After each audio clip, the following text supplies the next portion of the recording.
वैसे तो चारों युगों में आते हैं। सतयुग में सत सुकृत नाम से, त्रेता युग में मुनिंद्र नाम से, द्वापर युग में करुणामय नाम से और कलयुग में वास्तविक कबीर देव कबीर नाम से इस मृत मंडल में आए हैं। कलयुग में परमेश्वर कबीर कबीर देव विक्रमी संवत 1455 सन 1398 में ज्येष्ठ मास की पूर्णिमा को लहर तारा तालाब काशी बनारस में एक कमल के फूल पर ब्रह्म मुहूर्त में एक नवजात शिशु के रूप में प्रकट हुए। स्नान करने के लिए गए नीरू नीमा नामक जुलाहा दंपति को प्राप्त हुए। कबीर साहेब जी ने अनेकों लीलाएं कर सत्य ज्ञान की क्रांति छेड़ दी कि हम सब एक ही पिता की संतान है। और उस समय चल रही सामाजिक बुराइयां जैसे छुआछूत, पाखंडवाद इत्यादि का घोर विरोध अपनी वाणियों द्वारा किया। कबीर जी ने उस समय दोनों वर्ग हिंदू और मुस्लिम को अपने आखिरी समय जब तक वे पृथ्वी पर रहे तब तक यही समझाने की पूरी कोशिश की कि हम सब एक ही परम पिता परमात्मा के बच्चे हैं और वो परमात्मा या अल्लाह मैं ही हूं। सिकंदर राजा ने एक गाय के तलवार से 2 टुकड़े करवाए तथा कहा कि आप अपने आप को परमात्मा कहते हो तो इस मृतक गाय को जीवित कर दो। उसी समय कबीर साहेब ने हाथ स्पर्श करते ही गाय को तथा उसके गर्भ में बछड़े को भी, जिनके 2 टुकड़े हो गए थे, दोनों को जीवित किया तथा दूध की बाल्टी भर दी और कहा कि गाय अपनी अम्मा है, इस पर छुरी ना बाह।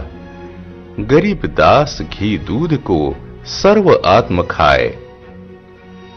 राजा सिकंदर लोधी वो उसका धार्मिक गुरु शेख तकी की अज्ञानता हटाने के लिए जो कह रहे थे कि हम तो आपको भगवान तब माने जब आप इन मुर्दों को जीवित कर दे। फिर कबीर साहेब ने 2 बच्चों को जीवित किया, जिसमें एक हिंदू लड़का कमाल व मुस्लिम लड़की कमाली थी तथा अपने बच्चों के रूप में पालन पोषण किया। साहेब कबीर की कोई पत्नी नहीं थी। साहेब कबीर के माता पिता नहीं थे, वे स्वयंभू थे। इतिहास गवाह है कि कबीर जी जैसा महापुरुष कोई नहीं हुआ जो कि सह शरीर इस पृथ्वी पर आए और 120 वर्ष तक अपने सतमार्ग व सतलोक की जानकारी देकर मगहर स्थान पर जिला कबीर नगर गोरखपुर उत्तर प्रदेश में लाखों भक्तजनों तथा 2 नरेशों बिजली खां पठान मगहर के नवाब तथा वीर सिंह बघेल काशी नरेश की उपस्थिति में विक्रमी संवत 1575 सन 1518 में सह शरीर सतलोक चले गए। शरीर के स्थान पर सुगंधित फूल पाए थे, शरीर नहीं मिला था तथा आकाशवाणी की कि देखो मैं सतलोक जा रहा हूं। उपस्थित श्रद्धालुओं ने ऊपर देखा तो एक प्रकाशमय शरीर आकाश में जा रहा था। हिंदुओं तथा मुसलमानों ने आधे आधे फूल तथा एक एक चद्दर बांटकर मगहर नगर में 7-7 100 फुट के अंतर पर 2 यादगारें बना रखी है, जो आज भी साक्षी है तथा लहर तारा तालाब भी आज प्रत्यक्ष प्रमाण है। वहां कबीरपंथियों के 2 आश्रम बने हैं जो यही सत्य विवरण बताते हैं। कबीर साहिब जी ने उस वक्त धर्मदास जी को कहा था कि मैं कलयुग के बीच में यानी 5505 साल जब कलयुग बीत जाएगा तब मैं पुनः इस पृथ्वी पर आऊंगा और सभी पंथ और धर्मों को मिटाकर एक ही पंथ चलाऊंगा तथा सबको सत ज्ञान व सत नाम देकर सबका पूर्ण मोक्ष करवाऊंगा। सन 1997 में कलयुग के 5505 वर्ष बीत चुके हैं। कबीर साहेब जी से चली आ रही गुरु प्रणाली से जुड़े 11वें महापुरुष जगत गुरु तत्वदर्शी संत रामपाल जी महाराज है। प्रमाण के लिए देखें कबीर साहेब जी से लेकर संत रामपाल जी महाराज जी तक चली आ रही गुरु प्रणाली, जो कि आज के आधुनिक युग में विश्व में फैली अनेकों कुरीतियां, सामाजिक बुराइयां एवं पाखंडवाद को समाप्त करने और विश्व के सभी मानव को सभी प्रकार का सुख और पूर्ण मोक्ष देने के लिए इस समय इस मृत्युलोक पृथ्वी पर आए हुए हैं। जगत गुरु तत्वदर्शी संत रामपाल जी महाराज का कहना है कि जीव हमारी जाति है, मानव धर्म हमारा, हिंदू मुस्लिम सिख ईसाई धर्म नहीं कोई न्यारा। संत रामपाल जी महाराज का जन्म 8 सितंबर 1951 को गांव धनाना, जिला सोनीपत, हरियाणा में एक किसान परिवार में हुआ। पढ़ाई पूरी करके हरियाणा प्रांत में सिंचाई विभाग में जूनियर इंजीनियर की पोस्ट पर 18 वर्ष कार्यरत रहे। सन 1988 में परम संत रामदेवानंद जी से दीक्षा प्राप्त की तथा तन मन से सक्रिय होकर स्वामी रामदेवानंद जी द्वारा बताए भक्ति मार्ग से साधना की तथा परमात्मा का साक्षात्कार किया। सन 1993 में स्वामी रामदेवानंद जी महाराज ने संत रामपाल जी महाराज जी को सत्संग करने की आज्ञा दी तथा सन 1994 में नामदान करने की आज्ञा प्रदान की। सन 1994 से 1998 तक संत रामपाल जी महाराज ने घर घर, गांव गांव, नगर नगर में जाकर सत्संग किया। बहुसंख्या में अनुयायी हो गए। सन 1999 में गांव करोथा, जिला रोहतक, हरियाणा में सतलोक आश्रम करोथा की स्थापना की। दूर दूर से श्रद्धालु सत्संग सुनने आने लगे तथा तत्व ज्ञान को समझकर बहुसंख्या में अनुयायी बनने लगे। चंद दिनों में संत रामपाल जी महाराज जी के अनुयायियों की संख्या लाखों में पहुंच गई। इस सत ज्ञान व पूर्ण परमात्मा की सत साधना, जो कि सभी पवित्र धर्मों के पवित्र शास्त्रों के अनुकूल है, जिसके द्वारा ही आज का मानव सर्व सुख व सर्व प्रकार के दुखों से छुटकारा पाकर सुखी जीवन जीकर पूर्ण मोक्ष प्राप्त कर सकता है। इस सत ज्ञान व सत साधना को ऊपर लाने के लिए संत रामपाल जी महाराज जी दिन रात एक कर रहे हैं। वह काफी संघर्ष करके इस मिशन से करोड़ों की संख्या में अनुयायियों को इस नेक कार्य के लिए जोड़कर उन्हें शक्ति प्रदान कर रहे हैं। आज संत रामपाल जी महाराज जी का ज्ञान का डंका पूरे विश्व में गूंज रहा है। करोड़ों लोग इस ज्ञान से जुड़कर अपने शारीरिक, आर्थिक, मानसिक लाभ ले रहे हैं तथा समाज में फैली बुराइयों जैसे नशा, चोरी, दहेज लेना आदि आदि को त्याग कर अपना जीवन खुशहाल व सुखमय जी रहे हैं। आज अनेकों देशों में संत रामपाल जी का सत्संग और नामदान केंद्र उपस्थित है, जहां पर सभी प्रकार की व्यवस्था निःशुल्क की जा रही है। आज संत रामपाल जी महाराज जी के ज्ञान को समझने व उनसे जुड़ने के लिए लाखों लोग पूरे विश्व से संत रामपाल जी महाराज के द्वारा रचित अनमोल पुस्तकें जैसे जीने की राह, ज्ञान गंगा घर बैठे निःशुल्क मंगवा रहे हैं। कौन है संत रामपाल जी महाराज? एकमात्र ऐसे संत जिन्होंने हमारे सभी धर्म ग्रंथों में छुपे गूढ़ रहस्य को उजागर कर साबित कर दिया कि पूर्ण परमात्मा कौन है और उसका नाम क्या है। एकमात्र ऐसे संत जिन्होंने मानवता के कल्याण अथवा मोक्ष के लिए अपना जीवन निछावर कर रखा है। एकमात्र ऐसे संत जो अपने मन से नहीं हमारे सभी ग्रंथों से प्रमाणित ज्ञान बताते हैं। एकमात्र ऐसे संत जो हमारे शास्त्रों में छुपे सच को सारी दुनिया के सामने लाने के लिए दिन रात संघर्ष कर रहे हैं। एकमात्र ऐसे संत जिन्होंने सभी धर्म गुरुओं को ज्ञान चर्चा के लिए सभी धर्म शास्त्रों से प्रमाणित एक परमात्मा की जानकारी के लिए आमंत्रित किया। एकमात्र ऐसे संत जिन्होंने सभी बहन बेटियों का जीवन सुखी हो, इसके लिए भारत को दहेज मुक्त बनाने का बीड़ा उठाया है। एकमात्र ऐसे संत जिनकी शरण ग्रहण करने से व उनसे प्राप्त सत साधना से सभी रोग व बड़ी से बड़ी बीमारियां जैसे कैंसर, टीबी, एड्स ठीक हो जाती है। एकमात्र ऐसे संत जिनकी शरण ग्रहण करने मात्र से लाखों लोग आज नशा मुक्त हो चुके हैं। एकमात्र ऐसे संत जिनकी शरण ग्रहण करने मात्र से लाखों उजड़े परिवार आज सुखी जीवन बिता रहे हैं। लाखों परिवार के घर का क्लेश खत्म हो गया है। आर्थिक और मानसिक लाभ अपने आप होने लग रहे हैं। परमात्मा कबीर साहिब कहते हैं, मानव जन्म दुर्लभ है, मिले ना बारंबार। जैसे तरवर से पत्ता टूट पड़े, फिर नहीं लगता डार। मानव जन्म बहुत ही दुर्लभ है। 84 लाख योनि के बाद एक बार मिलता है और ये सिर्फ परमात्मा को पाने के लिए ही मिलता है। लेकिन हमारे सामने आज सबसे बड़ी दुविधा ये है कि हमारे धर्म गुरुओं ने अपने मन का ज्ञान दे देकर भक्ति मार्ग को इतना कठिन बनाकर ऐसे उलझा दिया है कि हमारे परमात्मा को जानना और सच झूठ को समझना बहुत ज्यादा कठिन हो गया है। इसलिए हम सबके मन में बहुत सारे ऐसे उलझे हुए सवाल आते रहते हैं जिनका जवाब आज तक हमें कोई नहीं दे पाया।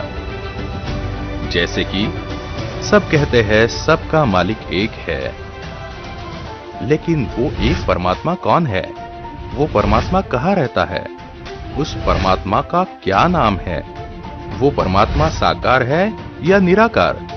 यदि परमात्मा एक है तो हम अलग अलग धर्मों में कैसे बंट गए? ये सृष्टि कैसी रची गई? पूर्ण गुरु की पहचान क्या है? हम कौन है? हम इतनी भक्ति करने के बाद भी दुखी क्यों रहते हैं? क्या हम सही जगह में रह रहे हैं? हमारा जन्म मरण क्यों होता है? हम कहां से आते हैं और मृत्यु के बाद कहां चले जाते हैं?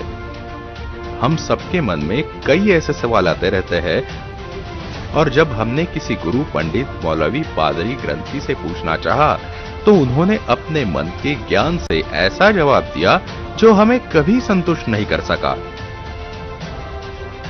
पूर्ण गुरु तत्वदर्शी संत रामपाल जी महाराज जी हमारे ही धर्म ग्रंथों से इन सारे सवालों को सुलझाकर अपने मुखारविंद से वही सत्य ज्ञान सुनाएंगे जिसे देख व सुनकर आप अचंभित रह जाओगे कि ऐसा प्रमाणित ज्ञान व समाधान इस पृथ्वी पर आज तक कोई क्यों नहीं दे पाया, जबकि सभी पवित्र शास्त्रों सब कुछ जो का त्यों विद्यमान था।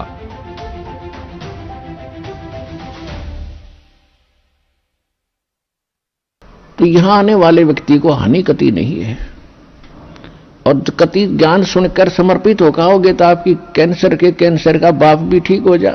भगवान किसे कहते हैं? वाह भाई वाह।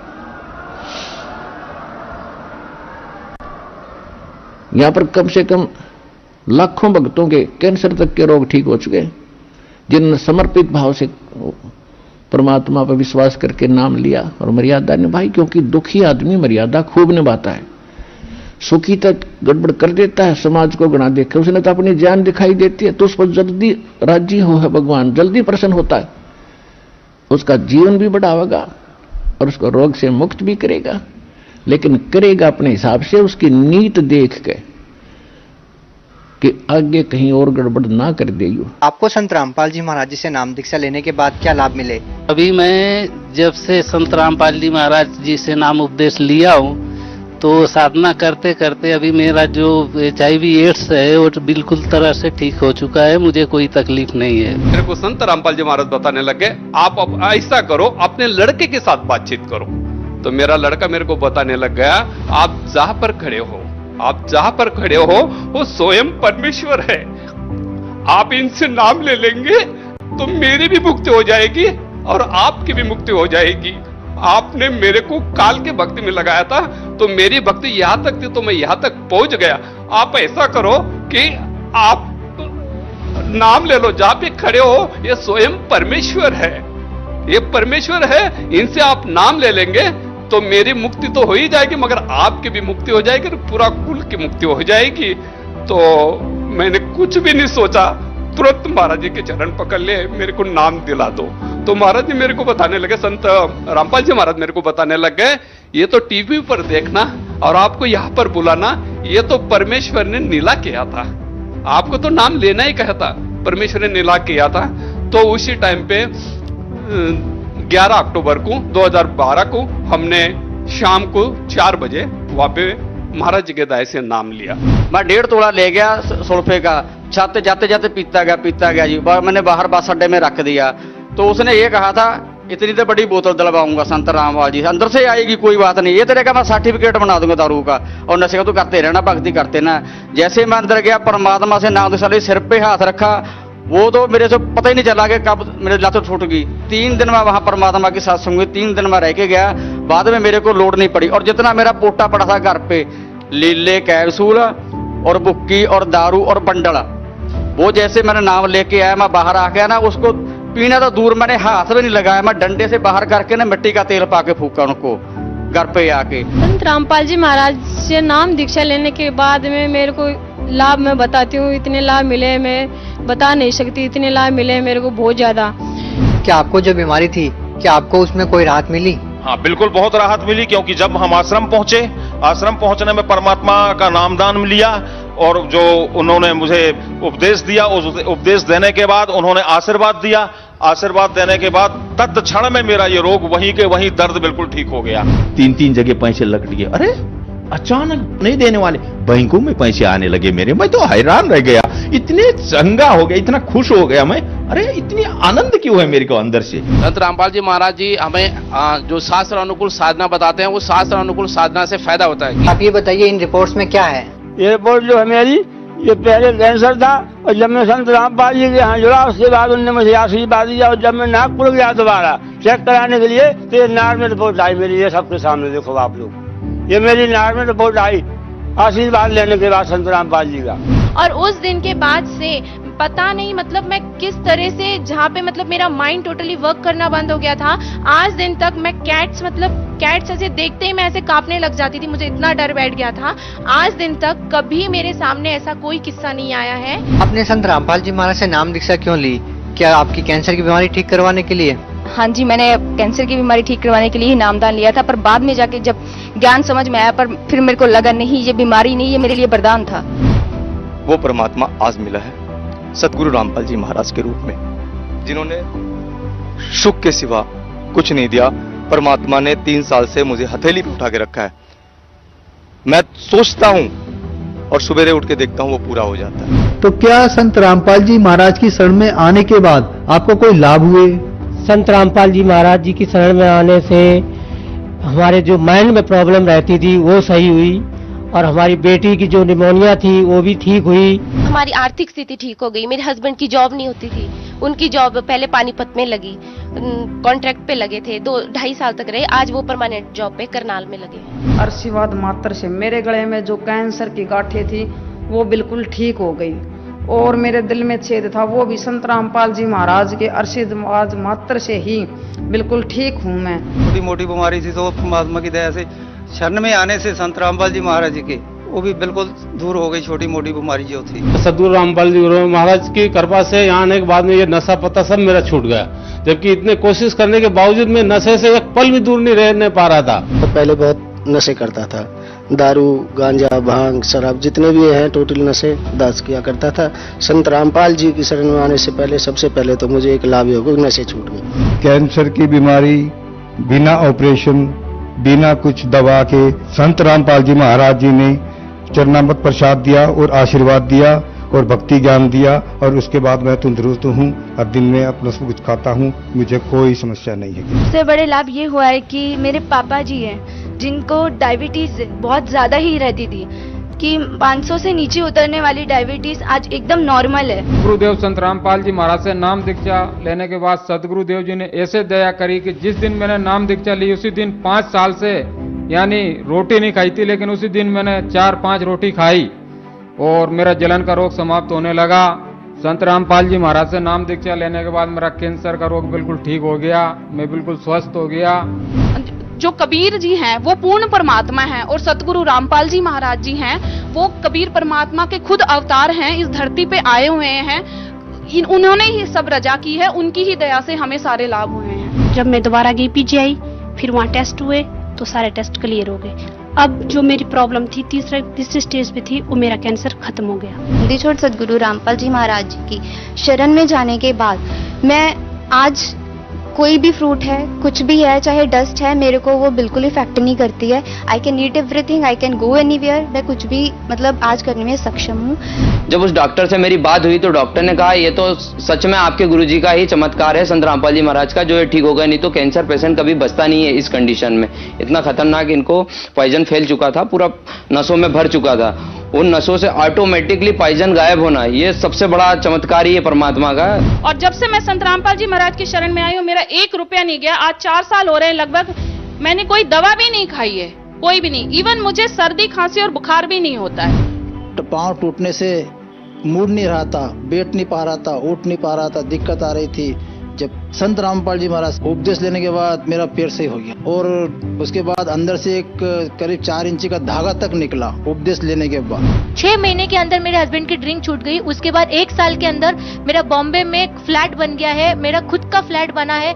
आज मुझे परमात्मा ने बहुत बड़ा घर दिया है। 3 इयर्स के बाद मुझे कार मिल गई है। नाम दीक्षा लेते ही 15 दिन के अंदर मैं बिल्कुल नॉर्मल हो गया था महाराज की कृपा से। सर मेरे कैंसर की बीमारी जो थी, तो मेरे ब्लड का नहीं पता चलता था। भी मैं सोते बैठे या जागते चलते भी मेरे ब्लड कितना निकल जाता है, उसका कोई हल नहीं था, डॉक्टरों के पास भी हल नहीं था। पर जब हम परमात्मा संत रामपाल जी महाराज की शरण में पहुंचे, तो वहां हमारा हल हुआ कि उस ब्लड को परमात्मा ने ऐसी सतभक्ति है, मेरे को नाम उपदेश देने के बाद सिर पर हाथ धर के आशीर्वाद दिया, और परमात्मा ने कहा कि जा बेटा सतभक्ति कर, सब कुछ ठीक हो जाएगा। उस दिन से आज दिन आ गया, मैंने दोबारा रिपोर्ट मतलब डॉक्टर के पास नहीं गई। परमात्मा की ऐसी दया हुई, धीरे धीरे मेहनत करके दोनों बेटों ने करी, मैंने करी मेहनत करके उसका कर्ज हमने उतार दिया। जिनका कर्ज था वो भी परमात्मा ने, संत रामपाल जी महाराज ने उतरा दिया कर्जे से हम बिल्कुल फारिग हो गए। जब का देखो तो जब की तो हालत ऐसी देखो कि 10 गांव के मेरे पियर वाले भी और ससुराल वाले भी आज जो देखेंगे तो विश्वास करेंगे कि हाँ ये क्या थी।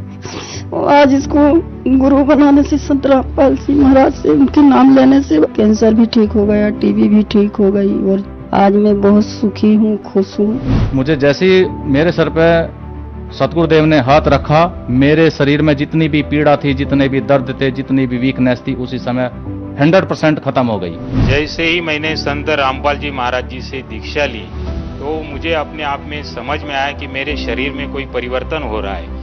और इस प्रकार का परिवर्तन हुआ तो धीरे धीरे ये सब चीज, मैं पहले मलाई खाता नहीं था और चावल नहीं खाता था और दूध भी पीने से मुझे डर लगता था।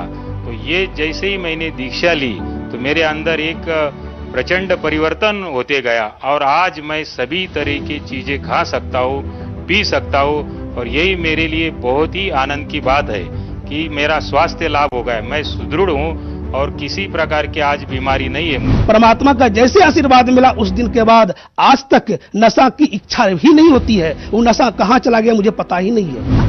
8 आवर्स प्लस मेरी सर्जरी चली थी और 80+ स्टिचेस मेरे सर पर हैं। तो गुरुजी की दया इतनी ज्यादा हुई संत रामपाल जी महाराज जी की कि सिर्फ उसी दिन मुझे होश भी आ गया, और डॉक्टर्स मुझे अभी तक मिरेकल बुलाते हैं। मेरे पति बहुत नशा करते थे, गांजा पीते थे, सिगरेट पीते थे। संत रामपाल जी महाराज जी के नाम लेने के बाद उनका सारा नशा छूट गया। वो प्रकाशित लोक था, बस वहाँ पे हर आत्मा के शरीर से रोशनी निकल रही थी। फिर मेरे को अंदाजा लग गया कि ये परमात्मा मेरे को सतलोक लेकर आए हैं। फिर उसके बाद संत रामपाल जी महाराज मेरे को सतलोक में मिले, और उन्होंने मेरे को जहाँ कबीर जी का आसन है वहाँ पर लेकर गए। वहाँ पर एक बहुत से बड़े गोमज में बीच में परमात्मा जैसे राजा होता है वैसे बैठे हुए थे सिंहासन पे, और उसके बगल में दरबारियों की तरह, जैसे हमारे संत गरीबदास जी महाराज, संत रामपाल जी महाराज, ये सब वहाँ पे अन्य रूप बना के बैठे हुए थे। रामदेवानंद जी महाराज, चितानंद जी महाराज, जितने भी गुरु हमारे गुरु जी से पहले हुए, संत रामपाल जी महाराज से पहले, वो सब दरबारी की तरह बैठे हुए थे वहाँ पे। मैंने कबीर जी को दंडवत प्रणाम किया। उतने में वहाँ पे एक आत्मा आई, तो कबीर जी ने कहा कि इन्हें ये नए मेहमान हैं, इन्हें सतलोक घुमा दो। तो फिर उन्होंने मेरे को एक यान दिया। यान के अंदर हम जा रहे थे, हम दोनों, वो आत्मा भी थी मेरे साथ, वो लेकर जा रही थी। तो एक पहाड़ था, पहाड़ के बीच से वो मुझे निकाल रही थी। मतलब 2 पहाड़ थे, उनके बीच में बिल्कुल गैप नहीं था कि हमारा यान निकल सके। तो मैंने कहा कि आप मुझे मत निकालो, मैं मर जाऊंगा, क्योंकि यहाँ गैप नहीं है, अब इतनी सी जगह में हम कैसे निकलेंगे। तो उन्होंने कहा बेटा यहाँ की कोई भी वस्तु नाशवान नहीं है, ये अमर लोक है, अविनाशी लोक है। तो फिर इतना कहते ही पहाड़ के बीच से हम निकल गए। और जब मैंने आंखें मीच ली, मैं काफी डर गया था। फिर मैंने जब आंखें खोली तो हम पहाड़ को पार कर चुके थे और मुझे कुछ भी नहीं हुआ था। तो फिर उन्होंने मेरे को ऐसे करते करते मेरे को उन्होंने एक वहाँ पे दूध की नदी बहती है वहाँ पे लेकर गए। तो मैं उसे, वो आत्मा तो पी रही थी पर लेकिन मैं पी नहीं पा रहा था उसको। फिर संत रामपाल जी महाराज वहाँ पे दर्शन दिए उन्होंने मेरे को। संत रामपाल जी महाराज के रूप में कबीर जी आए थे वहाँ पे, उन्होंने मेरे को दर्शन दिए और उन्होंने मेरे को फिर अपने हाथों से दूध पिलाया। बहुत अच्छा लगा मेरे को, बहुत अच्छी फीलिंग आई वहाँ पे। मैंने कभी सोचा भी नहीं था कि संत रामपाल जी महाराज इतनी ऊंची शक्ति के हैं। और उन्होंने मेरे को वहाँ पे पूरा सतलोक घुमाया। जैसे धीरे धीरे करके वो मेरे को लेकर गए, उन्होंने कहा बेटा देखो ये जगह है, ये जगह है। और यहाँ पे इस फलदार वृक्ष थे, वहाँ पे काजू किशमिश लगे रहते थे। तो मेरे को बीच में भूख लग गई। मैंने कहा संत रामपाल जी महाराज गुरुजी मुझे भूख लग रही है। तो उन्होंने क्या किया कि उन्होंने एक हाथ यूं किया और एक हाथ इधर किया। तो इसमें एक कटोरी आई, उसके अंदर खीर भरा हुआ था और इधर पानी का एक गिलास आया और मैंने उसे खा लिया। आप भगत समाज को क्या संदेश देना चाहते हैं? भगत समाज को मैं यही संदेश दूंगी कि मानुष जन्म दुर्लभ है, मिले ना बारंबार। तरवर से पत्ता टूट गिरे बहर न लगता डार। जैसे एक डाली से पत्ता टूट जाए तो उसका उस डाली से कोई भी संबंध नहीं रहता। अगर आपकी आत्मा इस शरीर को छोड़ गई तो आपका भी कोई अस्तित्व नहीं रहेगा। फिर पता नहीं आप कौन सी योनि में जाएंगे। हमें तो पता चल गया कि हमारे परमात्मा बताते हैं जो इस शरण में नहीं आते तो वो बाद में क्या बनते हैं। लेकिन मेरी आपसे हाथ जोड़कर विनम्र निवेदन ये है कि परम पिता परमात्मा बंदी छोड़ सतगुरु रामपाल जी महाराज जी से नाम दीक्षा ले, भक्ति विधि से मोक्ष को प्राप्त करें और अपना कल्याण करें। जी बहुत बहुत धन्यवाद।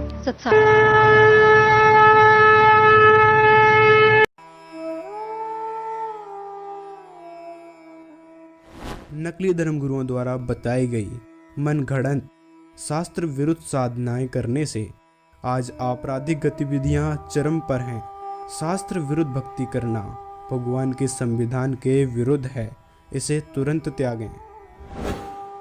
कबीर पत्थर पूजे हरि मिले तो मैं पूजूं पहाड़, घर की चक्की कोई न पूजे जाको पीस खाए संसार।